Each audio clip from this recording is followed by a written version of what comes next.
അധ്യായം 11, 14 മുതലുള്ള തിരുവചനങ്ങൾ. ഈശോ ഊമനായ ഒരു പിശാചിനെ ബഹിഷ്കരിക്കുകയായിരുന്നു. പിശാച് പുറത്തു പോയപ്പോൾ ആ ഊമൻ സംസാരിച്ചു. ജനങ്ങൾ അത്ഭുതപ്പെട്ടു. അവരിൽ ചിലർ പറഞ്ഞു, അവൻ പിശാചുകളുടെ തലവനായ ബെൽസെബൂലിനെ കൊണ്ടാണ് പിശാചുകളെ ബഹിഷ്കരിക്കുന്നത്. വേറെ ചിലർ പറഞ്ഞു, അവനെ പരീക്ഷിക്കുവാൻ സ്വർഗത്തിൽ നിന്ന് ഒരടയാളം അവനോട് ആവശ്യപ്പെട്ടു. അവരുടെ വിചാരങ്ങൾ അറിഞ്ഞുകൊണ്ട് ഈശോ പറഞ്ഞു, അന്ധഛിദ്രമുള്ള രാജ്യം നശിച്ചുപോകും, അന്ധഛിദ്രമുള്ള ഭവനവും വീണുപോകും.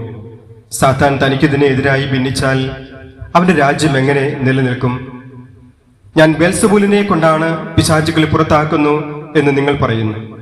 ബെൽസെബൂലിനെ കൊണ്ടാണ് ഞാൻ പിശാചുകളെ ബഹിഷ്കരിക്കുന്നതെങ്കിൽ നിങ്ങളുടെ പുത്രന്മാർ ആരെ കൊണ്ടാണ് അവയെ ബഹിഷ്കരിക്കുന്നത്? അതുകൊണ്ട് അവർ നിങ്ങളുടെ വിധികർത്താക്കളായിരിക്കും. എന്നാൽ ദൈവകരം കൊണ്ടാണ് ഞാൻ പിശാചുക്കളെ പുറത്താക്കുന്നതെങ്കിൽ ദൈവരാജ്യം നിങ്ങളുടെ ഇടയിൽ വന്നു കഴിഞ്ഞിരിക്കുന്നു. ശക്തൻ ആയുധധാരിയായി തന്റെ കൊട്ടാരത്തിന് കാവൽ നിൽക്കുമ്പോൾ അവന്റെ വസ്തുക്കൾ സുരക്ഷിതമാണ്. എന്നാൽ കൂടുതൽ ശക്തനായ ഒരുവൻ അവനെ ആക്രമിച്ച് കീഴ്പ്പെടുത്തിയാൽ അവൻ ആശ്രയിച്ചിരുന്ന ആയുധങ്ങൾ മറ്റവൻ അപഹരിക്കുകയും കൊള്ള മുതൽ ഭാഗിച്ചെടുക്കുകയും ചെയ്യും. എന്നോട് കൂടെയല്ലാത്തവൻ എനിക്കെതിരാണ്, എന്നോട് കൂടെ ശേഖരിക്കാത്തവൻ ചിതറിച്ചു കളയുന്നു. അശുദ്ധാത്മാവ് ഒരുവനെ വിട്ടുപോയാൽ വരണ്ട സ്ഥലങ്ങളിലൂടെ ആശ്വാസം തേടി അലഞ്ഞു നടക്കും. കണ്ടെത്താതെ വരുമ്പോൾ അവൻ പറയുന്നു, ഇറങ്ങിപ്പോന്ന ഭവനത്തിലേക്ക് ഞാൻ തിരിച്ചു ചെല്ലും. തിരിച്ചു വരുമ്പോൾ ആ വീട് അടിച്ചുവാരി സജ്ജീകരിക്കപ്പെട്ടതായി കാണുന്നു. അപ്പോൾ അവൻ പോയി തന്നേക്കാൾ ദുഷ്ടരായ മറ്റ് 7 പിശാചുക്കളെ കൂടി കൊണ്ടുവന്ന് അവിടെ പ്രവേശിച്ച് വാസമുറപ്പിക്കുന്നു. അങ്ങനെ ആ മനുഷ്യന്റെ സ്ഥിതി ആദ്യത്തേതിനേക്കാൾ മോശമായി തീരുന്നു. എന്നാണ് അവിടെ വായിച്ചു കിട്ടുന്ന ഓർക്കേണ്ടത്. പിശാചിന്റെ കാര്യമാണ് പറയുന്നത്. നിങ്ങൾക്ക് പിശാചിന് ഇഷ്ടമാണോ? പിശാചിന്റെ കളികൾ കളിക്കാറുണ്ടോ? ഒരു 2 ആഴ്ച മുമ്പ് ഒരു കുട്ടി പിശാചിന്റെ ഒരു കളി കളിച്ചു. നമ്മുടെ കൊച്ചി ഇന്റർനാഷണൽ എയർപോർട്ട് സ്ഥിതി ചെയ്യുന്ന നെടുമ്പാശ്ശേരിക്ക് അടുത്തുള്ള ചെങ്ങമനാട് എന്നുള്ള ഗ്രാമത്തിലെ എന്ന 10ാം ക്ലാസ്സിൽ പഠിക്കുന്ന ഒരു കുട്ടി ഡെവിൾ എന്ന് പറഞ്ഞാൽ എന്താണ്? പിശാച്. ഡെവിൾ എന്ന ഓൺലൈൻ ഗെയിം അമ്മയുടെ ഫോണിൽ ഡൗൺലോഡ് ചെയ്തിട്ട് പിശാചിന്റെ ഗെയിം കളിച്ചു. എന്നിട്ട് എന്ത് സംഭവിച്ചു? അതിലെ ടാസ്ക്, പിശാച് പറഞ്ഞ ടാസ്ക് നിറവേറ്റാനായിട്ട് ഒരു മുറിക്കകത്ത് കയറി നമ്മുടെ മഴക്കോട്ട് കൊണ്ട് തന്റെ ദേഹമൊക്കെ മൂടി, വായെല്ലാം ടേപ്പ് വെച്ച് ഒട്ടിച്ചു, കൈയൊക്കെ കെട്ടി, അവസാനം പിശാച് അവനെ കൊന്നു. നിങ്ങൾ ഓൺലൈൻ ഗെയിം കളിക്കാറുണ്ടോ? മൊബൈലിൽ ഗെയിം കളിക്കാറുണ്ട് ആരെങ്കിലും? മൊബൈലില് ഇതുപോലെയുള്ള ഗെയിം കളിക്കാൻ പാടില്ല കേട്ടോ. പിശാച് എവിടേക്ക് കൂട്ടിക്കൊണ്ടു? പിശാച് സ്വർഗത്തിലേക്ക് കൂട്ടിക്കൊണ്ടുപോകും? ഇല്ല, നരകത്തിലേക്ക് കൂട്ടിക്കൊണ്ടുപോകും. അതുകൊണ്ട് ആരും നമ്മുടെ കുട്ടികൾ ആരും തന്നെ മൊബൈൽ ഗെയിം കളിക്കാൻ പാടില്ല. മൊബൈൽ ഗെയിം കളിക്കുമെങ്കിൽ ആരും കളിക്കാൻ പാടില്ല. പിശാച് പല വിധത്തിലുള്ള പിശാചുണ്ട്. ഇന്ന് ഈശോ പറഞ്ഞ പിശാച് എങ്ങനെയുള്ള പിശാചാണെന്നറിയോ? ഊമനായ പിശാചാണ്. എങ്ങനെയുള്ള പിശാചാണ്? ഊമനായ പിശാച്. ആ പിശാചിന് സംസാരിക്കാൻ അറിയാത്ത ഊമനായ പിശാചാണ്. മൊബൈലിലൂടെ വരുന്ന പിശാചുണ്ട്. ചിലപ്പോ നല്ല ഡ്യൂക്ക് ബൈക്കുകളിലൊക്കെ ആയിരിക്കും, ചിലപ്പോ ഡ്രഗ്സിലൂടെ ആയിരിക്കും. അങ്ങനെ പല വിധത്തിലുള്ള പിശാചുകളുണ്ട് ലോകത്തിന്. ഇന്നത്തെ സുവിശേഷത്തിലെ ഊമനായ പിശാച്. അപ്പോൾ പിശാച് ഇന്ന് ലോകത്തിൽ വളരെ ശക്തിയുള്ളവളാണ്. ആ പിശാച് നമ്മളെ എങ്ങനെയും കൊന്ന് നരകത്തിലേക്ക് കൊണ്ടുപോകാനായിട്ട് നോക്കും. മനസ്സിലായോ? പിശാച് എവിടേക്കാ കൊന്നിട്ട് നമ്മളെ കൊണ്ടുപോവാ? നരകത്തിലേക്ക്. നമുക്ക് നരകത്തിലേക്ക് പോകാൻ ഇഷ്ടമാണോ? നരകത്തിൽ പോകാൻ പാടില്ല ആരും. എല്ലാവരും എവിടെ പോകണം? സ്വർഗത്തിൽ പോകണം. അവിടെയാണ് ഈശോ ഉള്ളത്, അവിടെയാണ് മാതാവ് ഉള്ളത്, അവിടെയാണ് ഔസേപ്പിതാവുള്ളത്. നമ്മുടെ ഒക്കെ വിശുദ്ധര്, അൽഫോൻസാമയും വിശുദ്ധ കൊച്ചുത്രേസ്യായും ഡൊമിനിക് സാവയും ഒക്കെ ഉള്ളത് എവിടെയാണ്? സ്വർഗത്തിലാണ്. ആ സ്വർഗത്തിലേക്കാണ് നമുക്ക് പോകേണ്ടത്. ആ സ്വർഗത്തിലേക്ക് നമുക്ക് പോകുവാനായിട്ട് നമ്മൾ എന്ത് ചെയ്യണം? വിശുദ്ധ ജോൺ മരിയ വിയാനിയെ പോലെ വിശുദ്ധിയോടുകൂടി ജീവിക്കണം.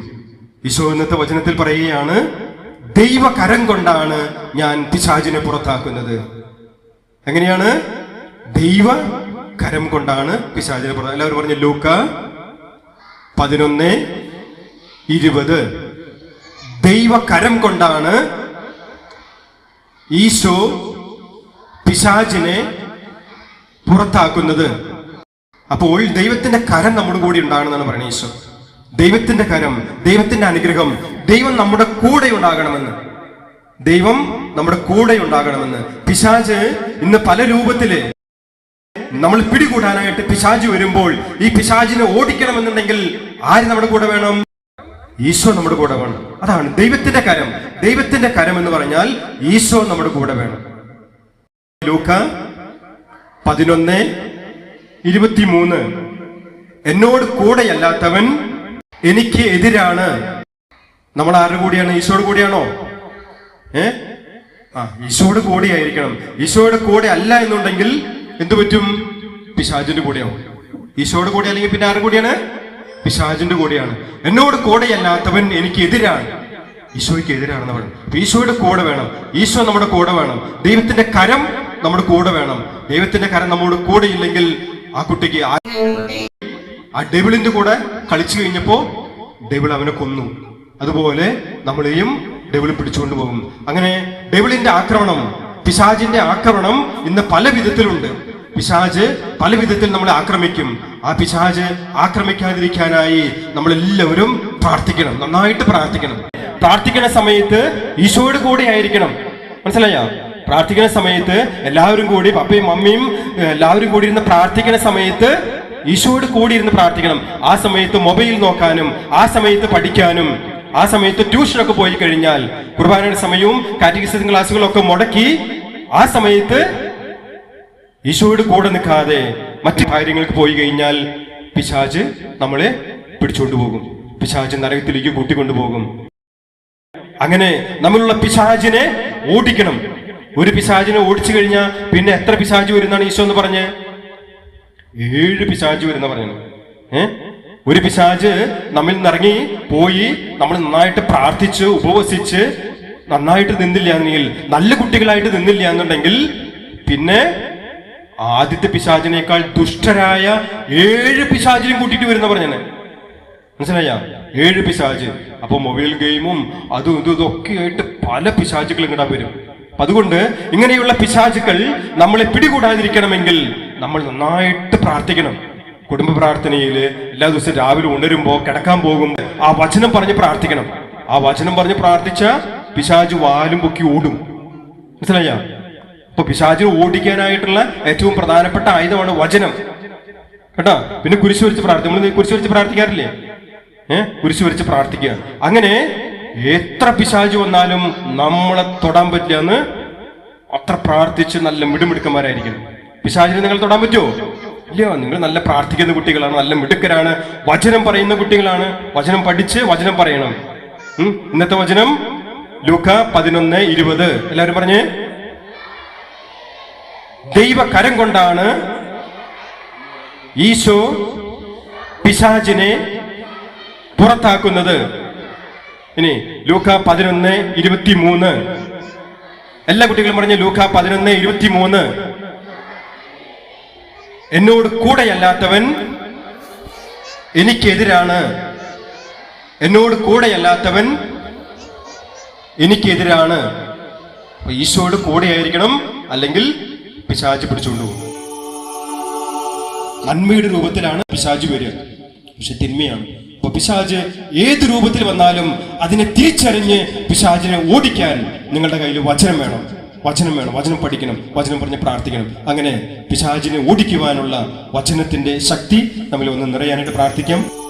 എല്ലാ കുട്ടികളും കൈകൂപ്പി പിടിച്ച് അച്ഛൻ ചൊല്ലി തരുന്ന പ്രാർത്ഥന എല്ലാവരും ഉറക്കെ ഏറ്റു ചൊല്ലണം.